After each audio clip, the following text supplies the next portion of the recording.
Right. First up, apologies for the video and the sound quality of this. I'm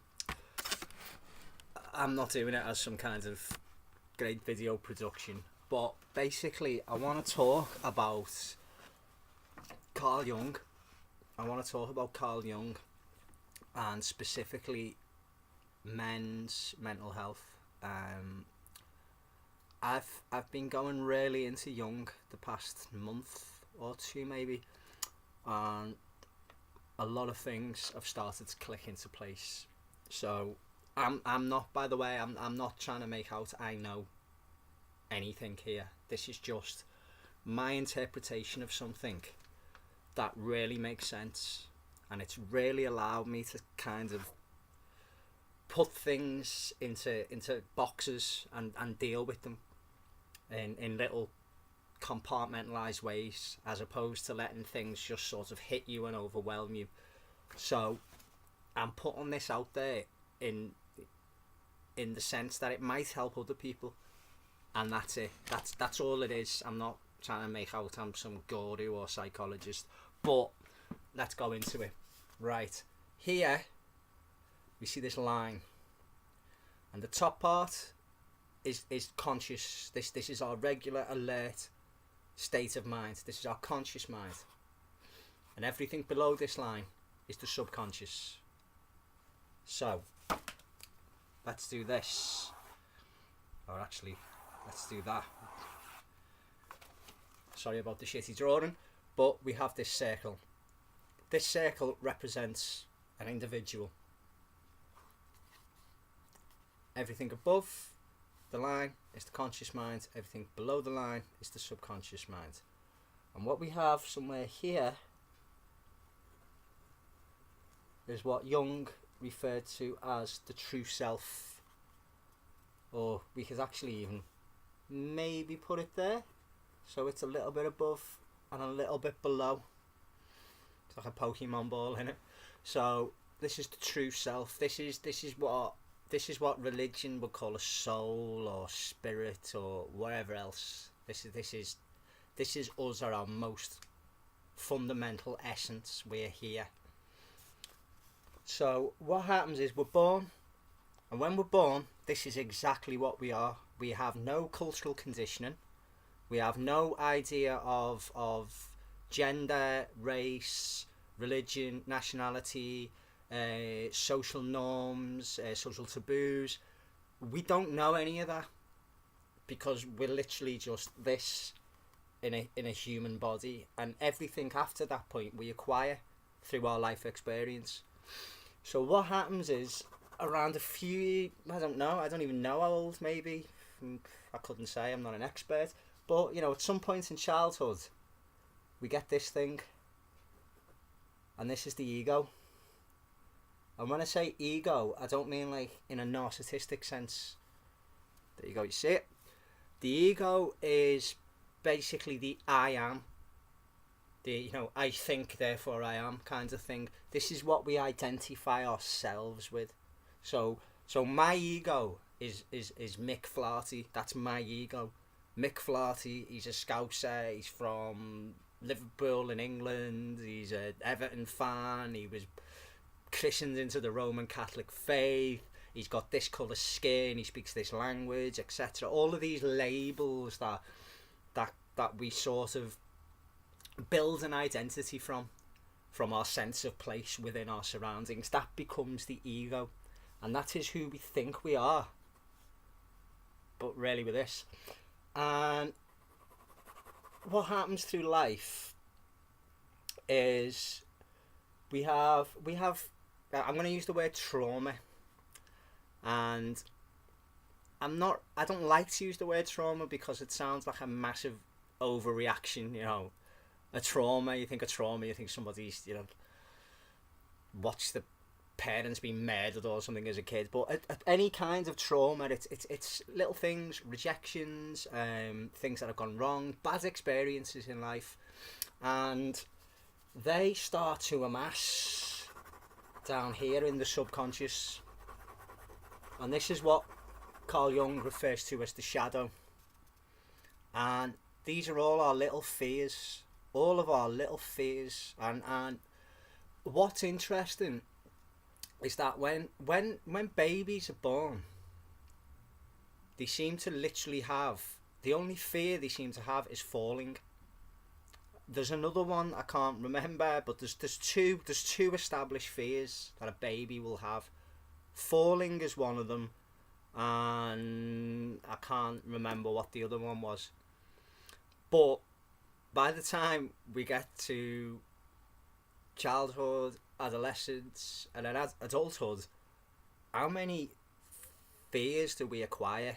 How many of insecurities do we acquire? And that's all down here.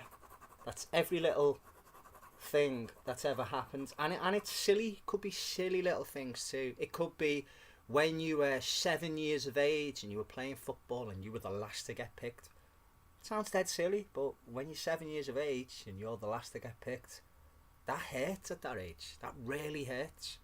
It could be a silly little thing like you were really excited about trying to tell your mum something and you were 4 years of age and your mum is trying to talk to a friend and she just dismisses you, and you feel, at that age you feel really, really hurt.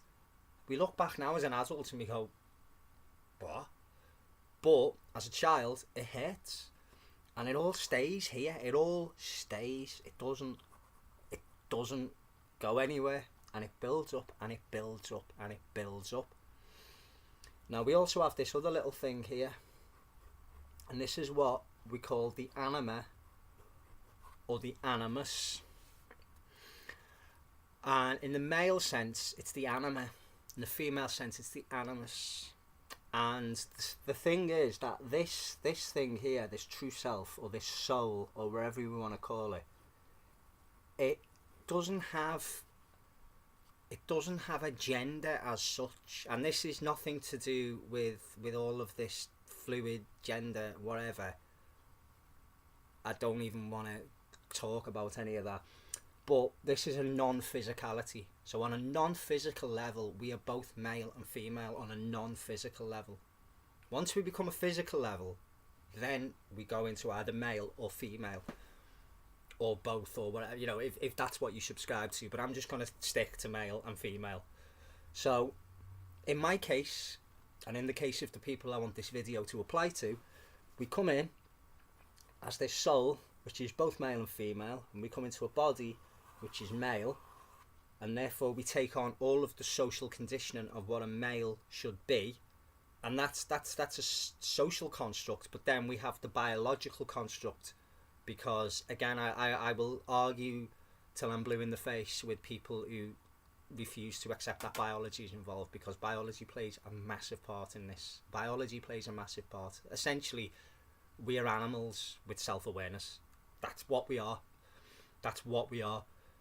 And at our most basic fundamental level, we have the instincts of survival and procreation. And that is irrefutable. So if you want to argue, you can argue with me. I won't argue back with you. I'll just ignore you. So we have the anima. And the anima in a male case is what we would call our idealized partner. And the anima is essentially the female aspect of our own true self. So that's what we're constantly looking for in prospective partners. We're looking for someone who meets this, who is the perfect counterbalance to our biology, which is a male. So we're looking to balance the two. And this is what happens with a lot of people. And it's the same the opposite way around. You know, if for females, this is the male part of their true self, which they're looking for a balance here. Now, in the case of females, obviously because the females are the ones who are carrying a child, they're a lot more selective, and they have a lot more balances and checks. So a female's animus, as it is in the female case, would be balanced against their father, teachers, uncles, all male role models that they've looked up to when they were children. In the male case, the anima, it's usually based on the mother, weirdly enough, but you know, that's kind of what Freud went into. And how many times have we sort of fallen for someone, and then over time we kind of realise that we haven't fell for that person, we fell for what we thought we were seeing in that person, and what we were actually seeing in that person wasn't there. It was actually what we wanted to see there. We were projecting this onto another person. We're projecting that onto them. And then going, oh, whatever, you know what I mean? But you kind of get what I'm saying. And this dark little mass here, we call a shadow. This is the same. And this is every little bit of trauma that we've experienced in life. And what happens is this manifests, now we can project this out. And I've seen this before in people. It's basically, people have certain knocks when they're growing up, and this might project in anger or violence or hatred or, you know, or misogyny or racism or some kind of real dark manifestation. But it's what we're carrying around with us, unaware, unconsciously aware of it, and it comes out under certain situations, under certain triggers. So we have to be aware of the shadow. Now, Jung goes into what he calls archetypes, and I didn't really understand this until literally about a month ago or 2 months ago, and he talks about these archetypes. It shows up in all mythology, in all stories, and you know, we have anima archetypes, we have like positive trait archetypes, but we have shadow archetypes. And not all of these shadow archetypes manifest in an outwardly aggressive way. They don't do that. So, for example, bullying someone is a shadow archetype. You find that a lot of children who are bullied become bullies. It's just that brings into them, and then it goes to someone else. So because they've had that experience, they've carried it around, and they've unleashed that onto other people. Then that's what I mean by projecting. This is not juju. This is me trying to explain juju in a psychological sense, really. So we project these things out. However, they're not always outwardly destructive. A lot of them are inwardly destructive. So, for example, right, I can see so many archetypes that I used to cling to. And I say cling to because, again, I'll go back to this because we're this, and then we put, whoa, big shadow archetype over, whoa, big shadow archetype over, big shadow archetype over it. And eventually, instead of being this here and the outside world, thump, we have all of these like shadow vision, let's call it that, like we're putting glasses on that cover our eyes. But it's not just our eyes, it's how we feel. So insecurities come out. One that I've been guilty of in the past is the victim archetype. And this clings in with depression so much. It clings in with depression. And what happens is, through a series of life circumstances, you get a knock, you get another knock, you get another knock, you get another knock, whatever.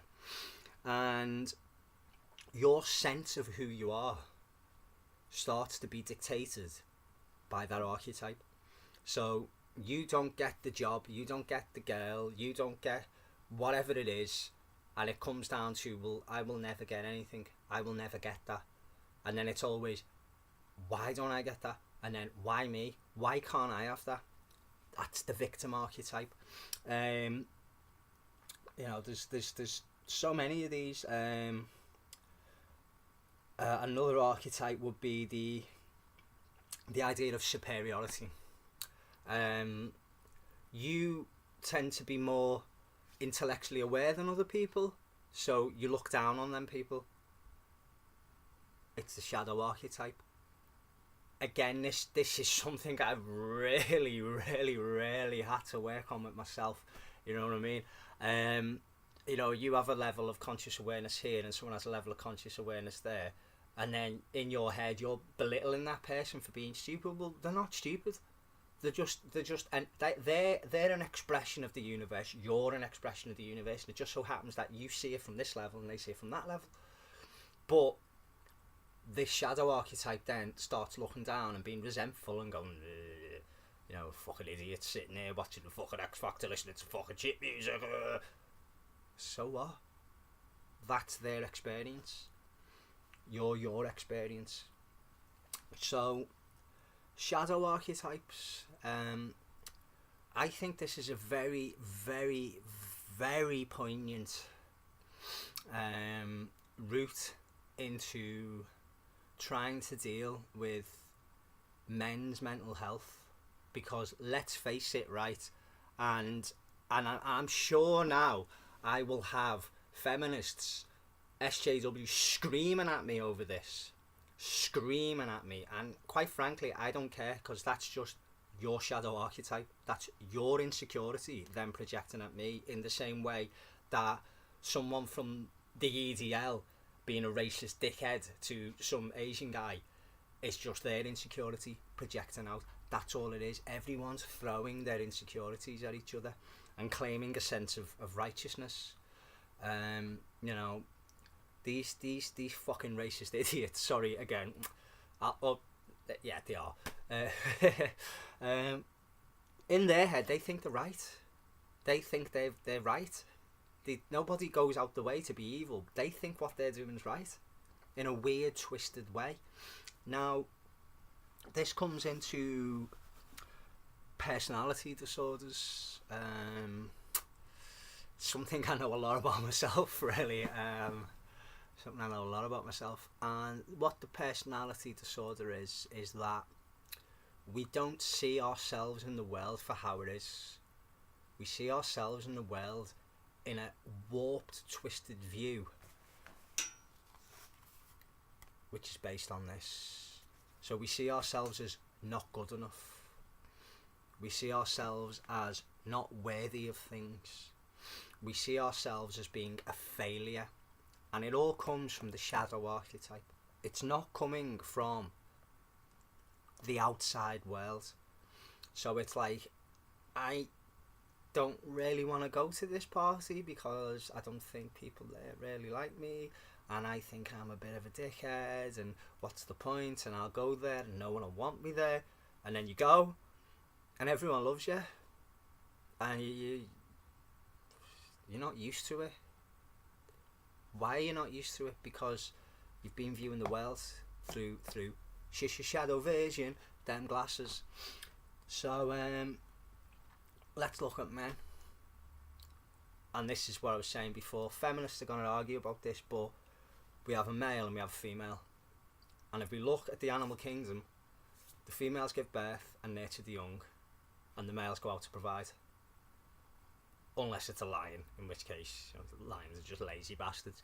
But that's the way it's been. So for men, at the core of a man's identity, he's judging himself on two things here: his ability to provide, i.e. status, social status, employment status, his finances, and his ability to attract the opposite sex in terms of procreation. And they are the two driving biological factors of a male. And again, if you want to scream at me with feminist ideology, postmodernism, I don't care, mate. I'm siding with nature on this, and that's the way it is. So we have these two things, and we are constantly subconsciously measuring ourselves against them too, like that. And if this isn't there and that isn't there, then our sense of who we are becomes nothing. It becomes worthless. There becomes no validation of who we are. And it sounds stupid, Because for somebody else looking at that, they're like, why are you beating yourself up over this? Why do you feel so bad over this? But for you, that becomes your entire framework of who you are on this earth, of your sense of identity. So the idea of Jung and shadow archetypes, it's amazing. Now, he breaks them down into so many different things. So it manifests in negative personal traits, not just outwards, it manifests inwards as well. I wish I had my little notebook here. I've got it about somewhere, but I've really gone deeply into this and been able to dissect it a lot more. So everything comes from that. Everything comes from our subconscious. Addiction. What's addiction? Addiction is we don't feel connection to other people. We feel disconnected. So therefore we have to fill this void. And we fill that void with smoking, with drinking, with the taking of drugs or whatever, with habits. We fill them with habits. And it's not just substances. You know, some people are addicted to going to the gym. Some people are addicted to playing video games. Some people are addicted to having the phone stuck to the face all the time. It becomes almost like the proverbial child's safety blanket. They have to have that to feel secure in the world, because if they don't have that, they feel lost, they feel frightened, you feel like they can't cope. And that is literally just a disconnection to other people and to themselves, to what Jung would call the true self. And I think this is where a lot of what we would call midlife crisis in men. This is an amazing one. I'm 39 in April. I've got no kids. So I've never had to sort of tie myself to anything. But a lot of men, they end up with kids. And not always to the same woman. They end up with kids to like different women or whatever. And whatever hopes and dreams they've had have had to have been discarded a long time ago. Maybe in the 20s. Maybe they always wanted to, I don't know, travel the world. Or they always wanted to become a sculptor. You know, use that as an example. Or, you know, they always wanted to I don't know, they wanted to do something, but then the priorities had to change because they took on the responsibility of parenthood. And what happens is, by the time that child grows up, they have what we call the classic midlife crisis. And that is them desperately then trying to catch up to where they were 20 years ago. They suddenly go out and start getting tattoos and buy a Harley Davidson motorbike and decide to start learning the guitar or whatever, because they always wanted to do that, but suddenly they were a father at the age of 18 or 19 or 20 or wherever. And up until that point, I think what seems to happen again with a lot of men is they suppress this. They suppress it with drink.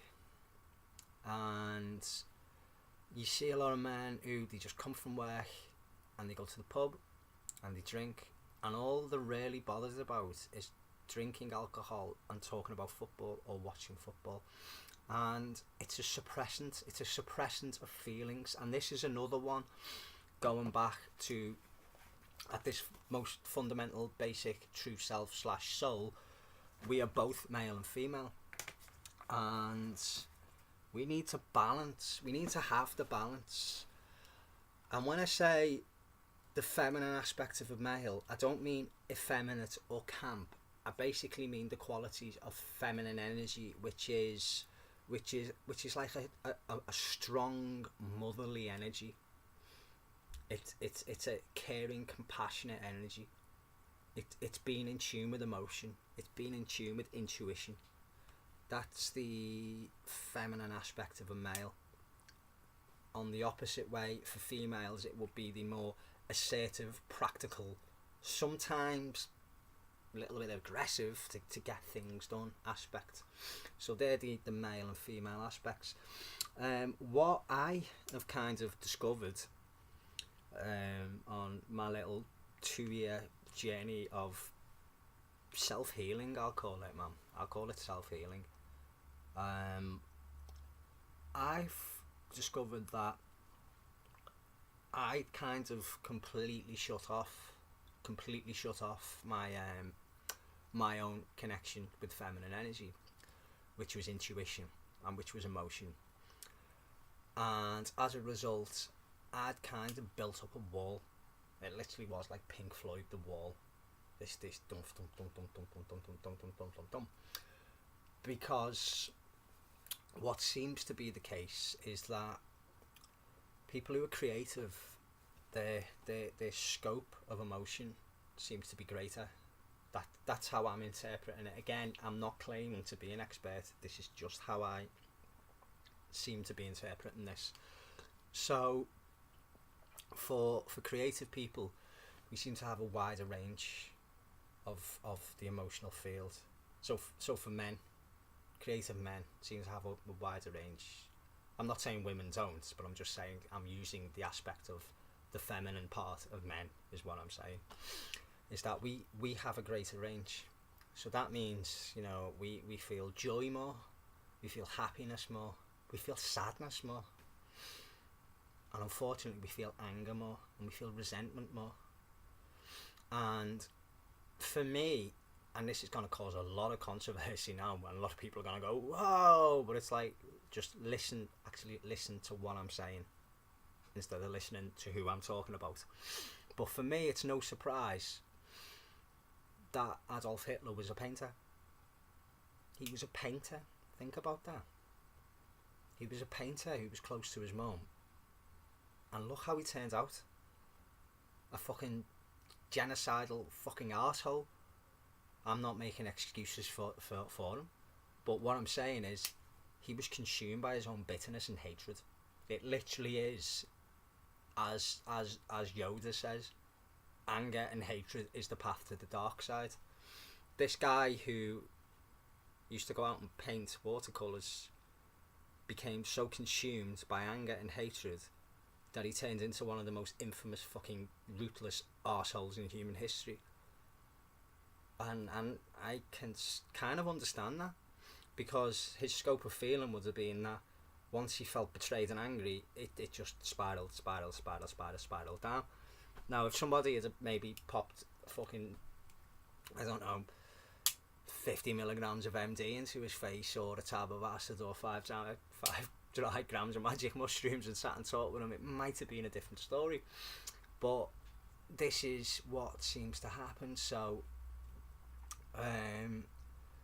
we've like been disconnected from this. And again, I really have got no time for people who go on about toxic masculinity. There's nothing toxic about masculinity. It is the yin and yang of the human experience. So we can't discount one. Men become toxic when they don't have the balance of their female energy, in the same way that women become toxic when they don't have the balance of the male energy. And I will guarantee to you now, if there's any girls watching this video, I bet you a lot of you, because I've heard this so many times, have said, I prefer my male friends than my female friends, because there's less bitchiness, there's less gossip. There you go. So the gossip and the bitchiness is the female without the balance of the masculine energy. And in the male's case, the aggression, the misogyny, the violence, all of them horrible traits that we call toxic masculinity, is actually the male energy without the balance of the female energy. So what happens there is that you start to feel these things. For a lot of men, it's been closed off. From my own point of view, you know, I've had at least 10 years, possibly longer, but for as long as I know 10 years, there's been something, and I had an amazing experience.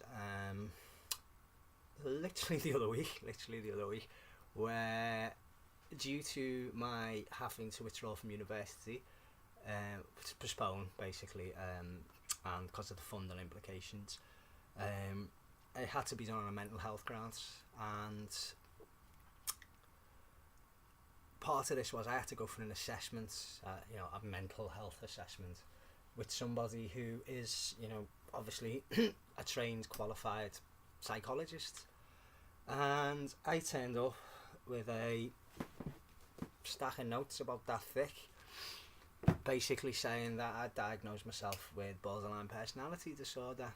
And what was amazing was, after 2 hours of talking, the guy basically said to me, you display the symptoms of someone with a personality disorder who has been in treatment and taking medication for a number of years.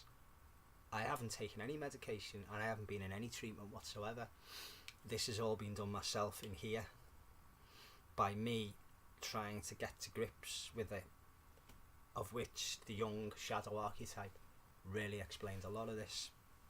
So I'm going a little bit off topic there, but the point that was being made for me was that when I thought I was depressed, and when I thought I had anxiety, and then when I thought I had both, they were the surface ripples of what was underneath. So these couldn't be treated. If you've got like a, what are they called? Like a vent. They see these vents underwater and bubbles are coming up. If you've got bubbles on the surface of the water and you're trying to stop the bubbles, but there's something underneath that's pumping hot air out, that's making it, you're not going to stop the bubbles before you stop that, because they are a reaction to that. So a lot of men are walking around with depression, and in many cases it might just be depression, but in a lot of cases the depression is just the surface of what's underneath. And what's underneath is what we call a personality disorder. And the personality disorder is basically a distorted sense of self, a distorted perception of who we are and how we fit into the world around us. And we then base all of our actions and our thoughts onto that. For a lot of men, then it becomes the bottling up.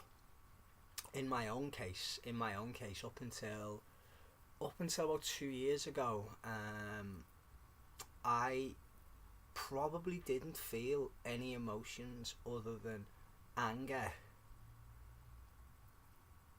and guilt, and then the rest of the time I was numb.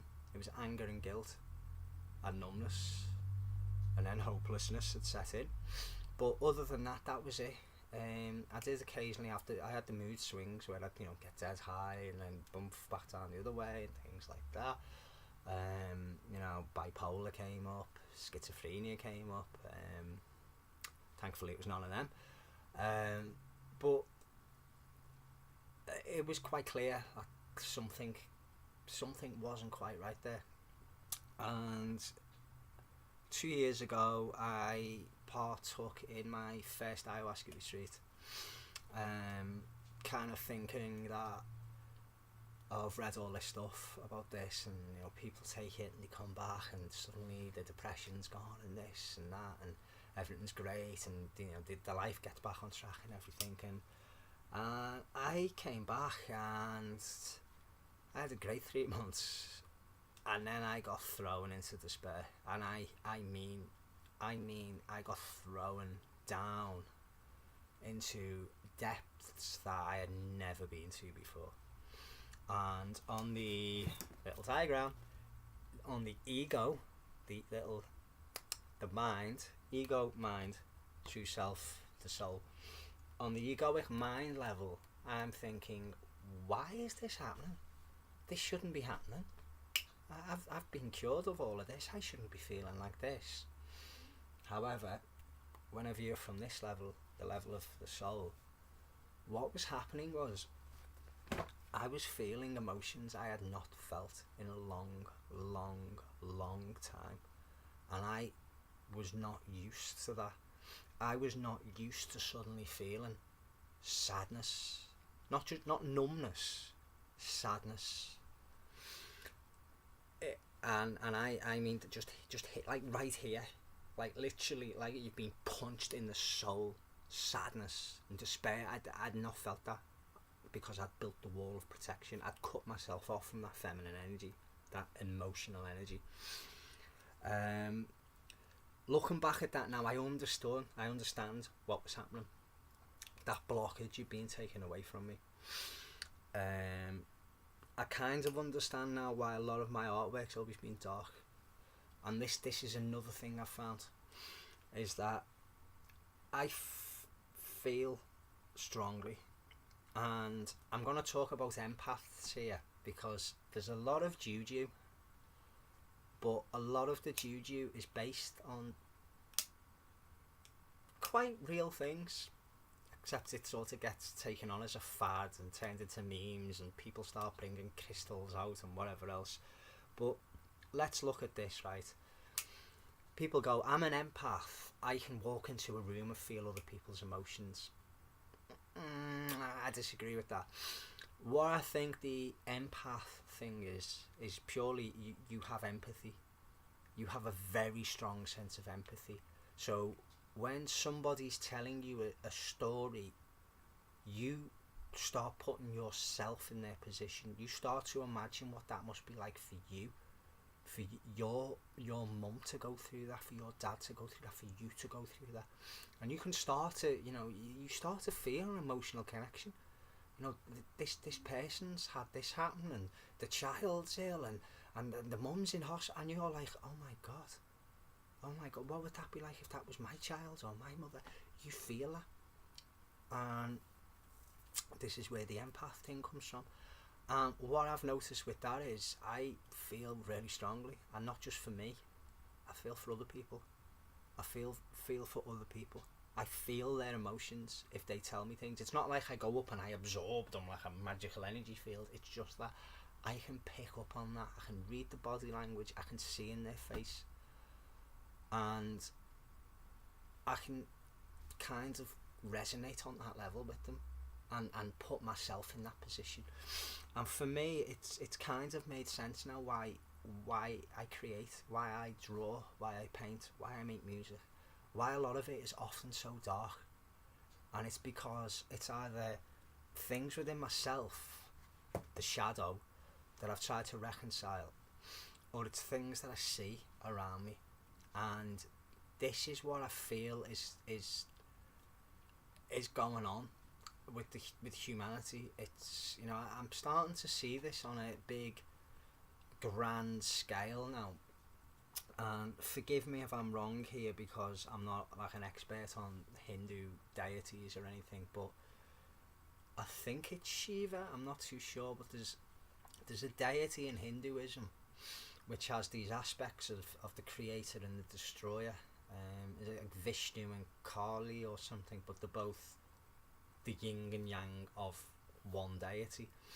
And it seems that on planet Earth, with us human beings, we seem to either be the creator or the destroyer. We seem to either be conscious or unconscious. And the unconscious, again, they're not evil, they're not bad people, they're just unconscious in that sense. They're not aware of how their actions and how their thoughts affect others and the world around them. So when people are, I don't know, working as loggers, cutting down trees in the Amazon, they're not going to cut down trees in the Amazon because they want to destroy the environment. They're cutting down trees in the Amazon because they need a job, they need work to pay for themselves. Now, they don't question the implications of what that work is. Some of them might, but it gets pushed down and suppressed deep in the subconscious. So these people aren't evil. You have, let's go back to any war in human history. let's go back to the First World War, and you've got, let's say, British or French soldiers in one trench, or German or Austrian soldiers in another trench. Neither of those sides thinks they're the bad guys.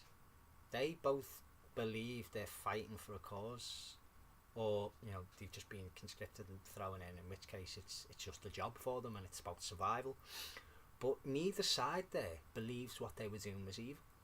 And as shocking as it sounds, the Nazis didn't think what they were doing was evil, even though it was quite clearly horrific what they were doing. But because they were brought up, especially because of things like the Hitler Youth and things, getting them as children, they were twisting their heads. They were creating a personality disorder within those people, in the same way that I myself had a personality disorder, that I was never good enough for things. I had a personality disorder that was saying, well, my artwork's shite, my music's shite, I'm not good enough, no one wants to speak to me, nobody wants to know me, I'll never do that. Personality disorder. What happened to the kids in 1930s Germany? They had a personality disorder thrust into their heads from childhood to make them into these fucking despicable human beings. But in their head, what they were doing was a noble, just cause, because that was what was created in them. And that's what I mean by the destroyer. Literally just consuming without conscious awareness, throwing litter on the floor. Unconsciousness. Ignorance is unconsciousness. However, we have the opposite, which is the creation. And the creation is consciousness. The creation is what tries to make the world a better place. Little small bits at a time. Little small bits. And I don't mean like, oh, I'm going to change the world and, eradicate world hunger or whatever. Someone might do that. Someone might. But, making the world a better place, what could that be? How about maybe, you go and do your elderly neighbours shopping for them? That makes the world a better place. And I'm going to put this up there, like, we've done a thing the other day where we went into a leisure centre in Huyton and done music workshops with 80 kids. Not all of them are going to take up musical instruments, but the fact that we got kids from 4 different schools to interact with each other, they might have made new friends, they might have developed a sense of confidence about being able to get up in front of other people and play an instrument and things like that, being able to communicate, because a lot of it we were talking about with call and response. So the idea of you talk, I listen, I talk, you listen, and little small things, but it becomes an accumulative effect, and with accumulative effect becomes exponential growth.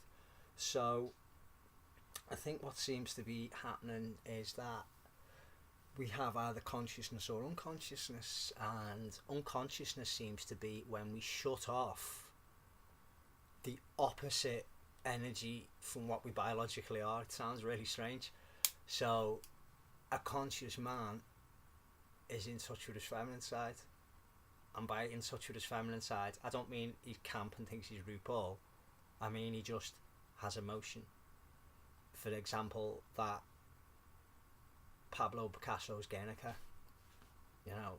Picasso saw what happened in Guernica, which, if you're not aware, Guernica was a village in the Basque country, and basically Franco had managed to convince Hitler to let him use the Luftwaffe,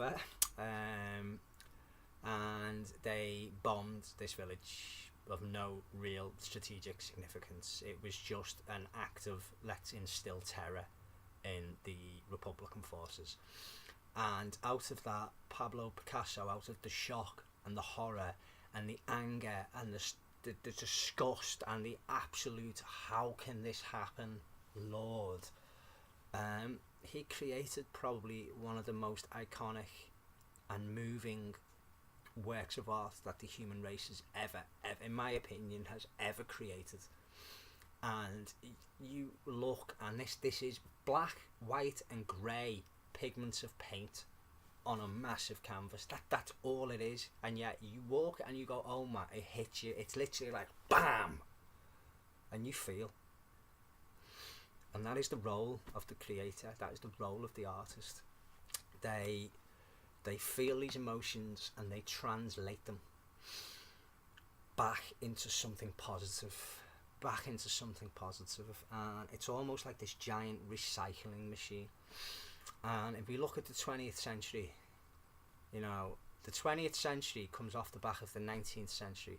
The 19th century comes off the back of the 18th century. The 18th century was all about factories, industrialization, pumping people into them, boom, child labor. Then we start seeing colonialism.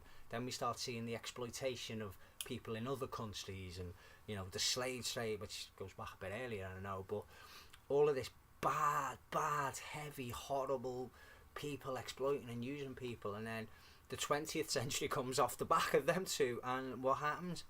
World War One, the biggest conflict ever in human history at that point. 17 million people are killed. The men who'd served in that go home, who'd survived, they're traumatised. You're talking about entire nations. The male population are traumatised, and then they go home, and it's their wives and their girlfriends who've got to deal with that trauma, and they become the brunt of it. You know, the levels of domestic abuse and violence and drunkenness that must have gone on just following World War One must have been shocking, and kids would have been brought up in that. And what happens 20 years later? World War Two. And the men, and not just men, because you know that was a lot more civilians were targeted in that war. You look at what happened, the Holocaust.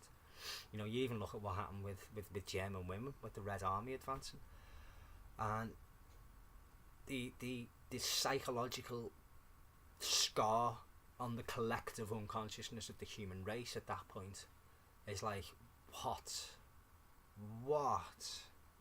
So, you know, so for someone of my generation, my grandparents were the Second World War generation. Maybe my great-grandparents would have, or great-grandparents would have been the First World War generation.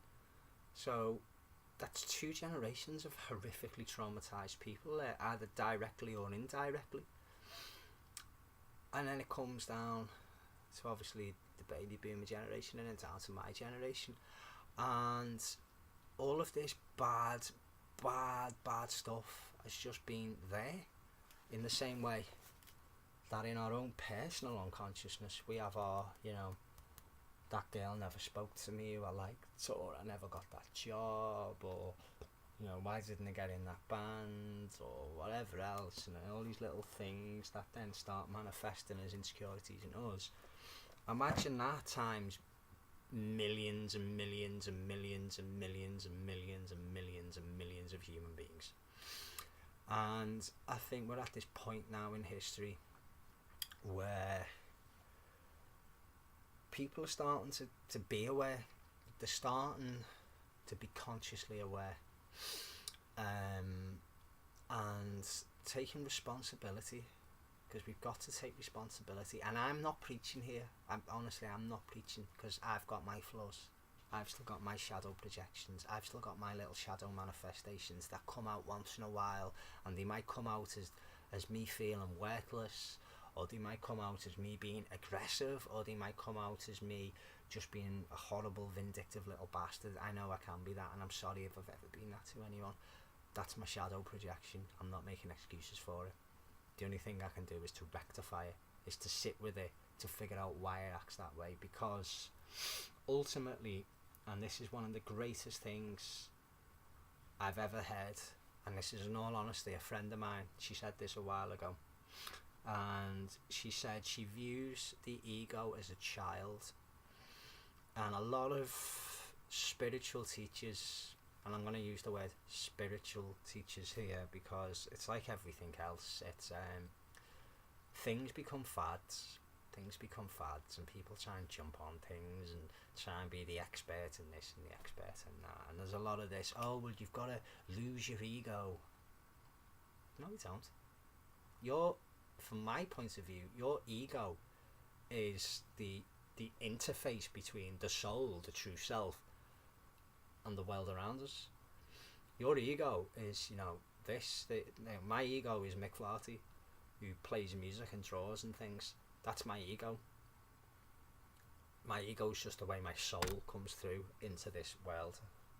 So why would I want to lose the ego? If I lose my ego, I may as well just sit in that corner there and just drool with somebody feeding me on a drip, because I wouldn't interact with the world. So what this friend had said, she said she views the ego as a child, and I just felt, perfect.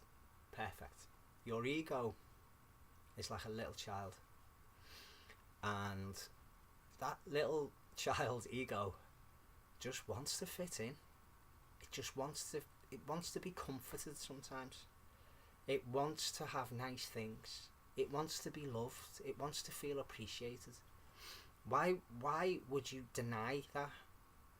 You wouldn't, if you had a young child that just wanted to be picked up and someone's put their arms around him and say, it's gonna be alright, mate, come on, there, sit down, let's have, get your bottle, bum, bum, bum. You wouldn't try and deny that child that. And it's the same way with the ego. And I would generally love to see little changes in the world where from childhood in schools we start teaching these things.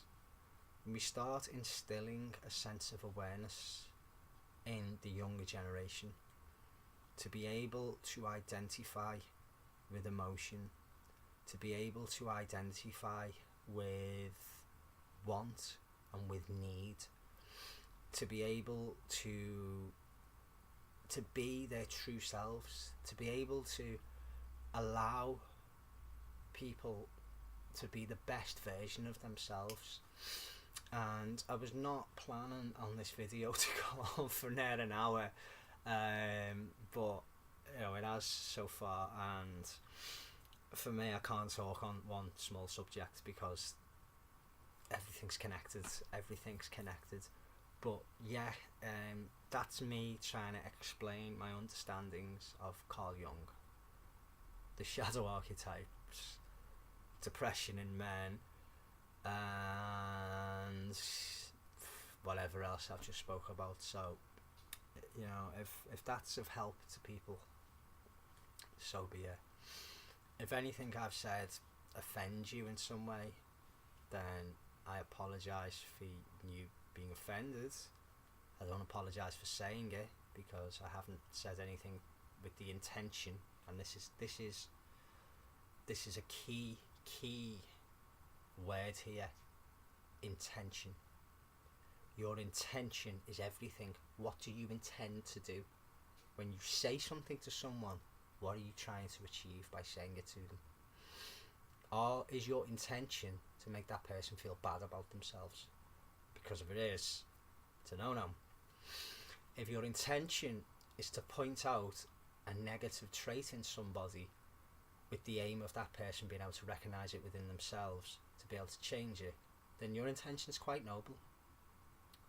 And I've just had a little bit of a confused period over the past 3 years maybe, that I feel like I woke up one day and the world just went absolutely insane, and everybody was at each other's throats, and suddenly women don't like men, men don't like women, he's a Nazi, she's a communist, everyone's just throwing labels at each other, everyone wants to just fight with each other, everyone wants to just shout each other down. And I'll end on this story because this is, quite frankly, one of the most amazing pieces of, we could call it shamanism, or we could call it psychology. I will call it one human being recognizing pain in another human being. and curing him of that pain. And this was a story in a bar, I won't mention any names, a couple of years back, and there was a guy, and he was huge. He was huge, like this, neck like that. And the amount of absolute horrific racist language coming out of his mouth was disgusting. Disgusting. But who is going to challenge this guy about what he's saying? Because he, quite frankly, if I was going to say it, he could have just picked me up and snapped my head off. That's how big he was compared to me. And a friend of mine walked straight over to him with a bottle of, I think it was tequila. It could have been whiskey, I'm not sure. I think it was tequila. And he walked up to the guy and he went, "Hey man, do you want to sit down, me and you have a drink?" And the guy accepted. And my friend poured 2 shots, put one on the table, put one there. And he said, "We're going to play a game. I'm going to ask you a question and you're going to answer me. And if you don't answer the question right, you have to drink another shot." And the guy accepted. So, first question. Who's upset you? No one's upset me. Wrong answer. Try again, brother. Why you're angry? I'm not angry. Wrong answer, brother. Have another shot.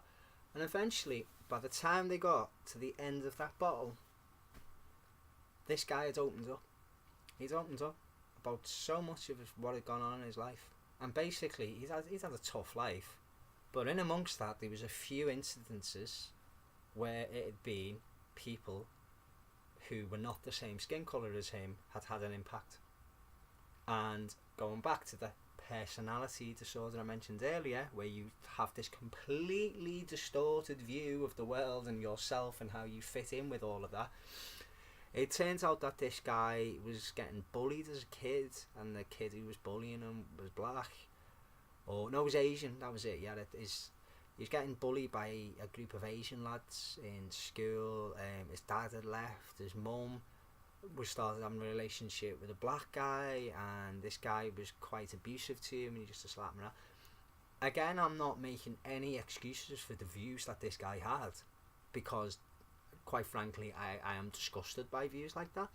But by picking apart his brain and trying to figure out why he had these views, at the end of that bottle of tequila, this guy had basically said, "Thank you, you have just made me realise that my entire view was bullshit." He had realised that everything he had came to believe for about 20 years and based his entire life around, and this is a guy who used to go off on all of these marches with these fucking horrible people. Again, that's my judgment of them, but, you know, they're not operating out of a place of love, let's face it, they're operating out of a place of hate. In the same way I said with Hitler earlier, anger, hate, darkness, the dark side, the shadow, they dwell in it. And this guy went from 20 years of being involved with the National Front to basically saying everything he had believed for the past X amount of years of his life was bullshit. And as far as I'm aware, as far as I know, I've not seen the guy in a good few years now, but he came away from all of that. He cut himself off from all of that. He realised all of it was just nonsense. And it took one person to be brave enough to sit with him and to speak with him and find out why he thought that. So this is why I don't subscribe to shouting in people's faces, to shouting people down, to fucking verbal, physical attacks, because ultimately, you know, there's a reason why people are the way they are. And I think now, considering that scientists have came out and said we've got 12 years to stop irreversible damage to the planet, which could lead to human extinction, We've had economists saying that unless we change the system we live under, capitalism could actually make the human race extinct within 50 years because of the complete just pursuit of resources for profit. I think we're at a level now, I'm going to use the term spiritually, you can say mentally, you can say emotionally, whatever, but I think we're at a point in human history now where this is how we need to be. This is how we need to be. And I don't think it's any surprise that someone like Donald Trump has become the president of America, because that man basically represents the people who voted for him. And look at the people who voted for him. What's going on up here? You know, they're walking around defending guns. They want to build a wall to keep out people. It's like whoa. It's insane. It's insane. But to then just shout at those people who are not bright, let's face it, they're not bright. They're very, you know, I don't want to do the judgment thing I was saying earlier, but these people are not very bright. They're not educated. They'll believe any little fear that's been put into their heads, in the same way that I've had to unfollow so many people on Facebook because it's still friends, but I don't need to see constant fear. And when I say fear, I mean like echo headlines about there's been a car crash and someone's died, or someone's been hit by a train, or, you know, it's sad, but I don't need to see that. It goes on all the time. I don't need to see that on my face. The social media, I want to be able to interact with friends and things, or, you know, people posting stuff about Tommy Robinson. He's another deluded little lost fool who needs to sort his head out, but I've probably seen more people sharing Tommy Robinson this week than actually probably his supporters do. Which, again, you're not doing it to do that, but you're actually giving him more publicity by sharing all of these things about him getting banned off Facebook. The irony being he's probably been on Facebook more the past week by people who are opposed to sharing him. Just ignore the little wrench. Do you remember the episode of The Simpsons where the advertisements come to life? And Lisa Simpson works out that if you don't look at them, they die. And the only reason they're alive is because people are looking at them and going, oh, so they get bigger and stronger. And I've had this discussion myself, and people go, well, what are you gonna do when the Nazis turn up and they do right? I remember going, I've been on 3 of these counter protests now, and on the last one, the EDL one, I was just like, what's this? About 30 people turned up. There was more police in the cordon than the people that turned up. There must have been about 5,000 in the counter protest. We ended up right by the front. Just that's just the way it turned out. At one point, I thought I was going to get crushed by a police horse because, you know, counter protesters were throwing smoke bombs in, which startled the police horses. With the police horses reared up, and it's like, why are you throwing smoke bombs for? Why are you throwing things? We're here to protest against them being here. We're not here to cause violence. And it came round, and eventually where it got stopped, I'm here. The police are there, and these people are there, and I'm seeing them eye to eye, mate, as far away from this camera now. And what I saw was about 40% of them quite clearly look like special needs. And I mean special needs. I'm not saying that in a nasty way. I mean one eye here, tooth all over the place, with a Make America Great hat on. And I thought, that he probably doesn't even know what's going on, him. And that was about 40%. And the other 60% quite clearly just wanted attention. They were all, hey, come on, and they just wanted attention. And guess what? They got attention. They got a lot of attention. They got all of us people turn up. And I've had this with people, and they go, well, what you do then? What you do? They'll just turn up and march. Well, 30 people turn up, want to turn up in Liverpool without a police cordon, waving EDL flags. They're probably going to get a slap. That's what'll happen. And they'll never do it again. Because 30 of them will turn up going, we're going to have our march. Someone will go over, crack, they'll get on the train and they won't come back because they'll not have had the big press attention, they'll not have had all of the big massive headlines everywhere because that's what they want. Because they're just sad, lost little people looking for attention. So, by all means, oppose. I will oppose everything I disagree with. I will oppose everything that I find morally objectionable, be it sexism, racism, homophobia, anything that is built on hatred. I will oppose. However, I will not be violent. I will not be aggressive towards people. I might be passionate in how I oppose it, but I will not start shouting down that person. I will say, okay, what you say to me is absolute bullshit. However, you can now tell me why you believe that. And when that person said it, I'll go, okay, right, so point 1, this is why that's wrong. Point 2, this is why that's wrong. Point 3, this is why that's wrong. Point 4. Now, that person, after debating with them, might still believe what they believe. Or, like the guy who I mentioned with the bottle of tequila, they might go, oh yeah, actually, it's all bullshit. I've been lied to. I've been lying to myself. And they might change their ways. But you know what? If somebody believes something and you get right up in their face and start going, la, la, la, do you think you're going to change their mind? Really? No. You're just going to make them angrier. You're going to make them more bitter. You're going to make them more confrontational.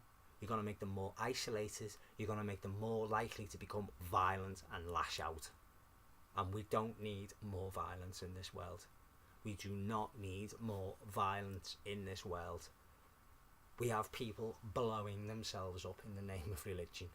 We have people fucking riding a van outside a mosque and killing a load of people because to them they associate a religion with terrorism, because someone from that religion a couple of months earlier went into a concert in Manchester and blew themselves up. What the fuck is going on with the human race? Seriously. Let's all fucking start in here and in here. Mostly in here. Because this serves this. There's a saying, I don't know who it's accredited to. The mind is a great servant but a terrible master. And yeah, we're in the mind. We're not here. We're not feeling. We're not being compassionate. So if I ever say something to any of you and you can't seem to understand why I don't want to violently oppose someone or shout someone down, I'm not doing this out of flower power hippie woo. I'm doing this because it's like diffusing a bomb. It's like there's a balloon about this and it's ready to burst. I don't want to put more air in that balloon. I want to go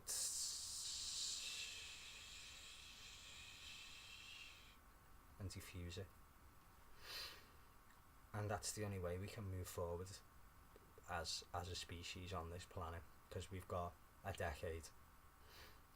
1 decade. What's it gonna be? Thank you.